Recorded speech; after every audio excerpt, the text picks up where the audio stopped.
Olá, gente, tudo bem? Sejam bem-vindos a mais uma aula de geografia. Hoje a gente vai dar sequência naquele assunto que a gente começou a ver a aula passada. A gente estava vendo a questão da água no planeta e a gente estava analisando a questão das águas dos rios, lagos, água subterrânea, água doce, propriamente dita. Hoje nós vamos falar um pouquinho mais sobre a água salgada e outras informações importantíssimas. Então, vamos voltar ali na página 348.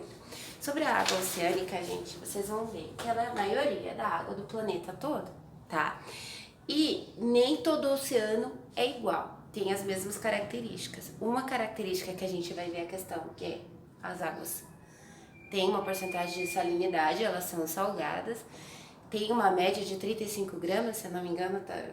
E eu acho que é a mesma informação ali da apostila, que eu sabia, que eu sei desse assunto, de sal por litro de água.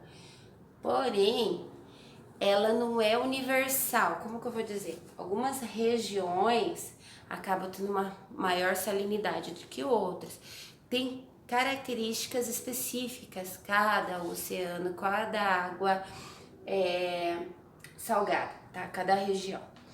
Uma questão que altera muito isso é a temperatura. E por que altera a temperatura? Por causa da região onde está inserido esse oceano. Lembra quando a gente estudou as zonas climáticas da Terra?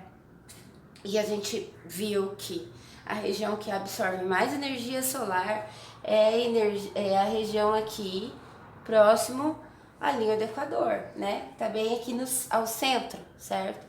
Então os rios, os oceanos que pegam essa região, eles são eles tendem ter mais temperatura, tá? Na água. Se a gente pegar os oceanos polares, os oceanos que estão na região polar, a água com certeza é mais fria, até por essa incidência menor de luz solar. Então, por isso que tem uma variação muito grande, tá? Isso é o básico para vocês saberem. A gente tem que falar também sobre a questão dos oceanos. Eu quero que vocês pesquisem. Eu nem coloquei de tarefa aqui, mas eu vou colocar. E vocês, assim que vocês pesquisarem, ver isso, vocês vão me responder no WhatsApp. Não precisa nem tirar foto.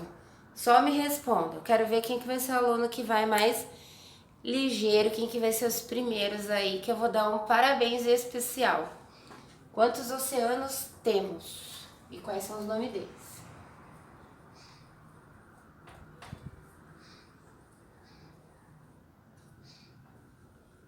Tem a Terra. E seus nomes. Pensei nisso agora. Eu ia até comentar, mas eu vou deixar aqui. Dá pra contar nos dedos, tá? Só pra vocês saberem. Quais são os nomes dos oceanos, tá? Coloquem, quem achar, manda no WhatsApp da prof. Gente, o que eu vou falar pra vocês? Vamos seguir aqui, tá? Aqui é a tarefa. Deixa eu passar rapidinho pra vocês. Página 349. Vocês vão fazer o desenho aqui do modelo do relevo oceânico, tá? O que tem? Vocês não fizeram do rio? Agora vocês vão fazer o exemplo do oceano. É uma parte da tarefa. E já que eu tô falando da tarefa, e aqui vocês não precisam explicar o nome de cada um, não vou dar esse trabalho para vocês. Só numere e coloca o título, o nome principal, não precisa explicar, tá? Mas leiam. Tarefa 352 e 353, tá? Por enquanto é isso. Aí é o seguinte, vamos entrar na outra questão aqui que eu acho muito importante, a mais importante. Essa aqui é a distribuição de água no planeta. Vou dar a página para vocês, para ficou pior igual ali, 350. Quer dizer, eu não desenho o gráfico porque eu sou péssima de desenho. Então, olha aqui. 2,5% da água que existe no mundo é doce. Só 2,5. A água dos mares, do oceano, é 97,5. Quer dizer, essas estimativas, elas são interessantes, porque há uns anos atrás, eu lembro que isso aqui era 97, mais ou menos, e aqui era 3%, né? Então, a gente não é que tá aumentando, é que proporcionalmente tá reduzindo um pouco a água potável no planeta, né? Claro, se a gente tem um consumo consciente, a gente consegue equilibrar as coisas, né? Isso que é uma questão que eu quero trabalhar, falar com vocês, que é importante. Toda vez que vocês forem escovar os dentes, tomar banho, tentar não gastar muita água e energia também, né? Porque, principalmente no Brasil, a maior produção energética é hidrelétrica. Mas não deixar a torneira aberta à toa, tá? Tentar usar com mais consciência a água. Ela é um bem importante.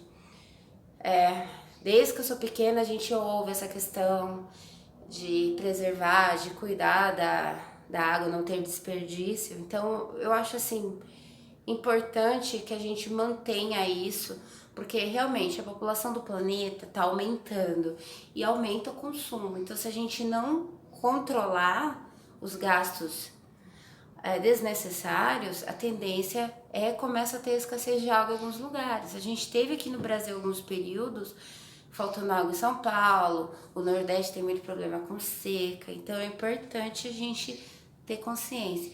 E isso que o Brasil é um dos países mais ricos em água, né? A gente tem muita água subterrânea também. O que eu quero falar aqui, pra gente não perder muito tempo. Então, olha aqui, desses 97% água salgada, água dos mares, certo? Desses 2,5% de água doce ainda é distribuída, não é toda essa água doce que a gente consome. Então aqui são águas subterrâneas, tá? Que é 29,9%, 30% desse 2,5%. Quer dizer, você pega um montante de água, aí você tira 2,5 desse 2,5, você vai fazer essa divisão aqui ainda. Então, 30% água subterrânea, né? Vou arredondar. 0,3% é as águas de rios e lagos que nós normalmente utilizamos. Que ela é utilizada pela Sanepar, pelas Sabesp, essas empresas, né? Que é utilizada para nos alimentar, para produção de alimentos e etc. Então, olha que número baixo, né? Proporcionalmente. Não que a gente tem tão pouca água, mas assim, comparada a toda a água do planeta, é só isso que a gente pode consumir, né? Outras informações ali que a apostila tá passando, né? Não sei se é cachoeira, é modo geral aqui. E essa aqui, ó, 68,9%, 69% praticamente, estão nas geleiras, são regiões polares, tá? Ah, não dá para utilizar aquela água, vocês vão descongelar a geleira, o que vai acontecer? Vai aumentar o nível dos oceanos, né? Porque a água vai entrar no oceano. Então, não dá, isso é um processo assim, enfim.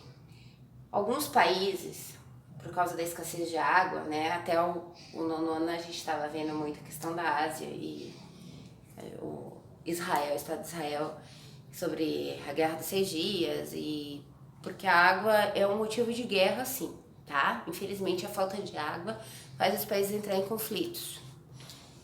E eles têm tecnologia de tirar o sal, né, da água do mar e fazer ela tornar potável. Só que é uma tecnologia extremamente cara, então a maioria dos países não aderiram isso. E o Brasil ainda tem uma reserva muito grande, então, comparado a vários países do mundo, a gente tem muita água. Então, não há esse interesse. Mas tem como tirar água do mar e torná-la água doce. Mas é um processo muito caro, tá? Então, aqui é a distribuição da água doce, deixa eu ver. E aqui é só uma informação dessa água doce que nós consumimos aqui no Brasil, né, ela é dividida, água consumida, tá? Então ela é 12% a gente usa nas casas, todas as casas do Brasil representa 12% do gasto de água. 19% é nas indústrias e 69% no agronegócio. Então, assim, é um dado, assim, que choca, porque muita gente fala, você tem que ter consciência, você tem consciência, você que tá acabando com a água. E, assim, se a gente parar pra ver, o consumo doméstico é o menor deles. Claro que faz diferença a gente ter consciência, claro que faz, né? Mas a gente não pode ser hipócrita e tem que analisar como um todo. Gente, eu acho que é isso, né? Que vocês têm que saber, basicamente. O prof vai chamar vocês futuramente para uma live pra gente tirar as dúvidas desse assunto, até pra gente começar assunto novo, tá? E qualquer dúvida, manda um recadinho, tá bom? A tarefa é essa e por hoje é isso, tá? Um beijo, fiquem com Deus.